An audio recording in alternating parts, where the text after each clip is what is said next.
right in front of your house is a spooky, creepy house. Yeah.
Last time on SVC Explorers of the Unknown, Evan and Jack went with Clarissa down to the graveyard where Caroline Bonaparte is buried.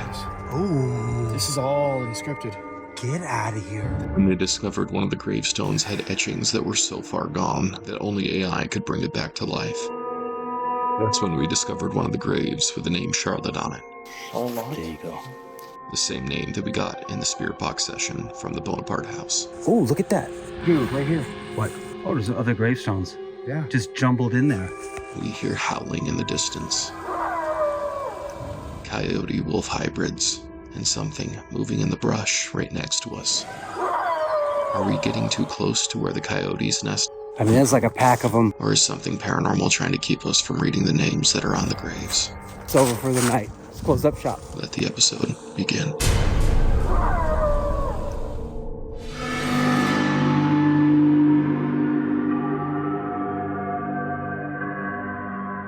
What's up? Looks like there's possible gravestones over here. Oh, Right yeah. behind the church. I mean, there's one that really looks the part over there. Oh, yeah. Look at this. This looks like the same material that's made out of the older gravestones. Oh, yeah. There's another one there. There's one right here. Oh, yeah. Look, there's space just perfectly. You moved the gravestones, but you didn't move the bodies. Poltergeist. Yeah. Look at this here. Where did this come from? Dude, why does this have red stuff on it? Oh, come on. You gotta be kidding me. It's gotta be paint. Do we touch it? Yeah. Let's see. Ooh. I don't know, dude. You see if it glows? Yeah. This glows, I'm done. Like, no. I mean, I wouldn't even know what to... Chronicle serial killer? Like, I mean, imagine we call the police and they don't show up. Well, something's going on. it doesn't glow green. We know.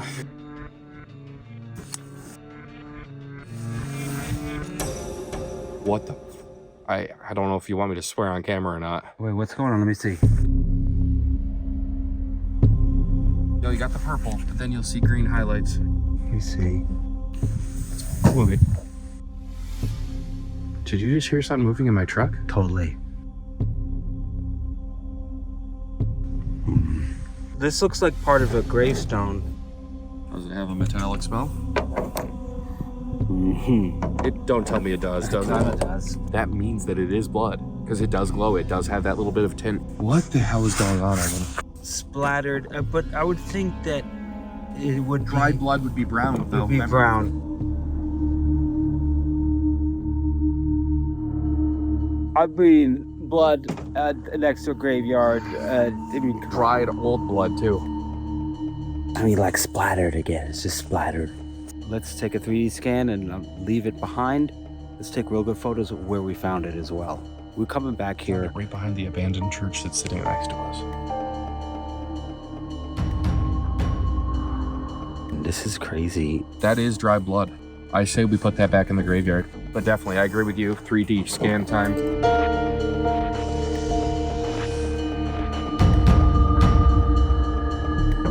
I think we should put it back.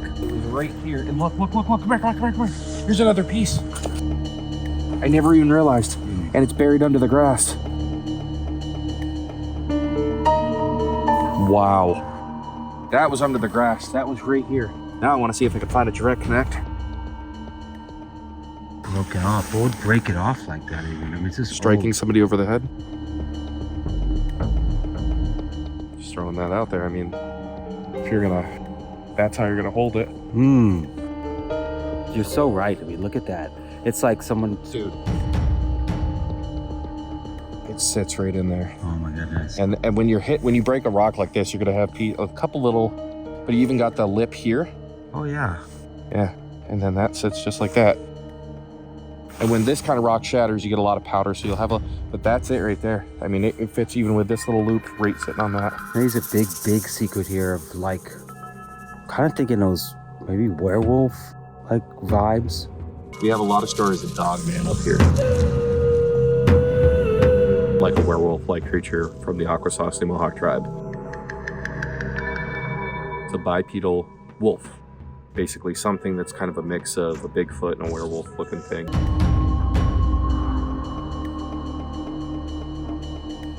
I get asked the question a lot. Jack, I know that you're a paranormal investigator, but whatever got you involved in cryptids like, Chinaskwa, the Mohawk Bigfoot, Dogman, Bear Beast, why do you investigate those? And here's that story. When I was 8 years old, I was riding my bike through the woods on the dead-end road that my parents used to live on. Me and a couple friends realized it was getting dark, and as we started riding our bikes back, something was lurking in the trees. Every time we would move, it would move along with us, and every time we would stop, it would go silent, like it was stalking us. We started to ride our bikes faster, and no matter how fast we moved, this thing swung on each small tree, like it was ski poles pushing itself forward, keeping up with us, but keeping a distance not to be seen. When suddenly I got a glimpse of the creature.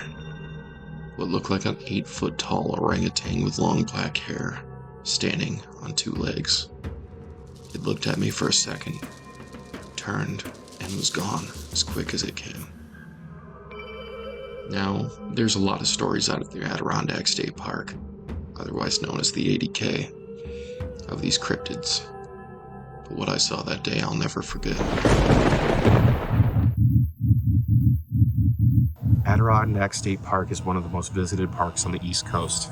If you're telling people there's something killing humans, and we're not going to look into it, right? Because you don't want that report out there, because then you lose a huge amount of foot traffic. You say this place is cursed, and it kind of, maybe we're getting clues to why, I mean, I'm freaked out, dude.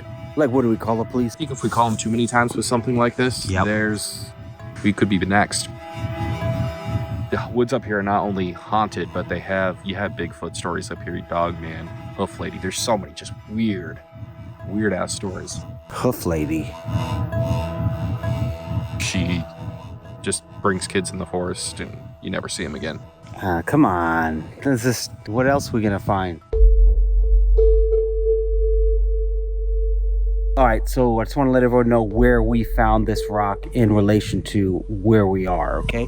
So here's where we found the rock. Here's the church. And here is the grave site. Coyote-wolf hybrids.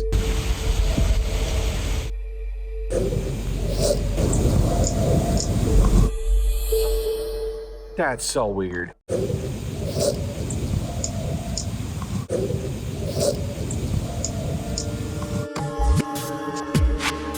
The first one was a dog bark, the second one was not. I know it's growly. Let's just throw werewolves into this whole story, all right? We have skinwalkers, we have werewolves, we have wendigos, and we have Dogman up here. Those are the stories. We're gonna list all the different cryptids and paranormal stuff on this trip. Dude, let's make a map for everybody. Yeah, let's get going. The conundrum is, do we leave it there? I don't take anything from graves, period. That's just a hard, fast rule for me. That's a hard pass for me too. Why don't we hide it on those trees over there? But we shouldn't record the same spot. We'll have you kind of have me walking it over there, but yeah, I get it.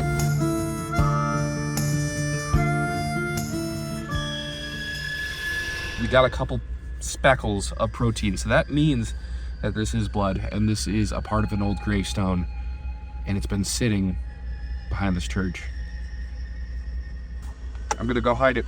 Yeah, go hide it. I'm not gonna film where you're gonna put it.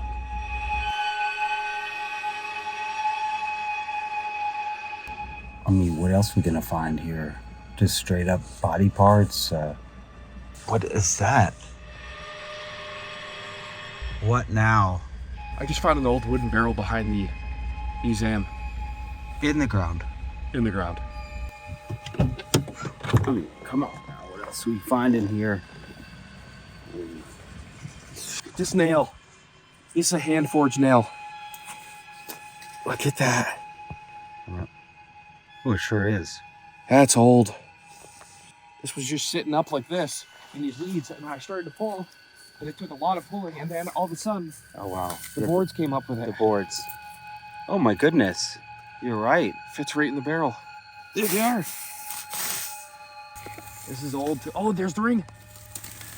That's a big barrel. This is where all those graves are stacked. Whole berm is just graves stacked up, and I'm sure it went even past there. This berm right here is all bodies and graves.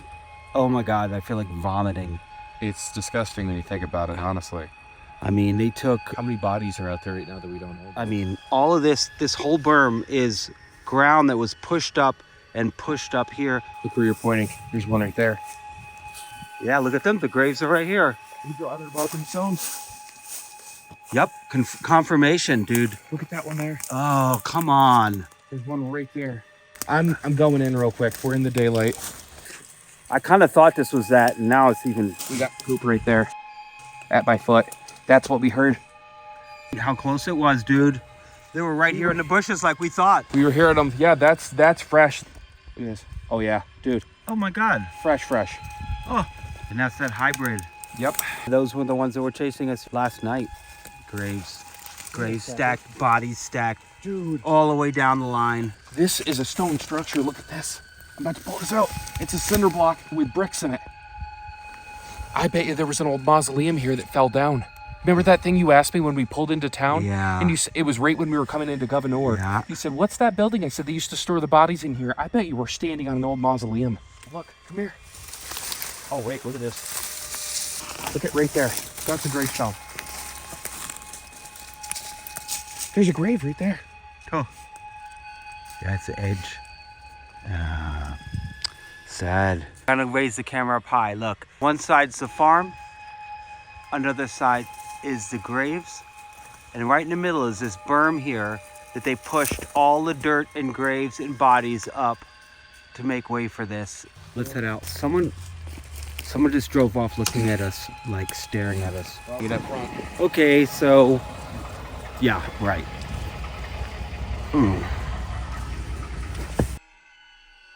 I wonder what that guy was looking at. He's looking at us. Scan's done. Of course he's looking at us. Oh. Look at the detail. So this part didn't get enough photos. That's okay. It's this part. Oh my goodness. We can show this to an expert, and to maybe they can see just by looking at it if it's what kind of blood it is.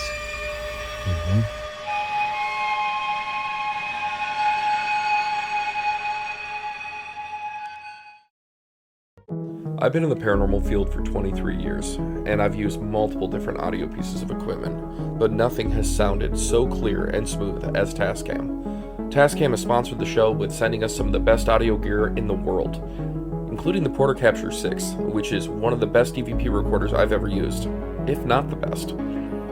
From night one, I caught some of the most clearest EVP recordings that I've ever captured. So thank you to Tascam, creating like a pro. We'd also like to give a special shout out and thank you to Historic Haunts of Waynesboro in Waynesboro, Pennsylvania. 30 minutes west of Gettysburg sits this beautiful historic town, and in the center, the Hoover House, a haunted bed and breakfast ran by Steve and Pam Berry. Whether you want to spend a night in a creepy but beautiful haunted bed and breakfast by yourself or bring your team in for an investigation, contact the Historic Haunts of Waynesboro. They also have a brick and mortar paranormal equipment store down in a gatehouse from the Revolutionary and Civil War. Steve and Pam are one of the best paranormal equipment dealers on the East Coast, and we personally work with them. We'd also love to give a huge shout out and thank you to Jim over at Starforged Sabers for customizing 2 lightsabers and sponsoring the show with them. Now, when you think about lightsabers, you don't usually think about, paranormal investigations, but that's where Evan and I like to think outside the box. We do a thing called full spectrum photos. When you change the colored lighting, it actually can possibly show up entities. So that's where we're going to use these lightsabers.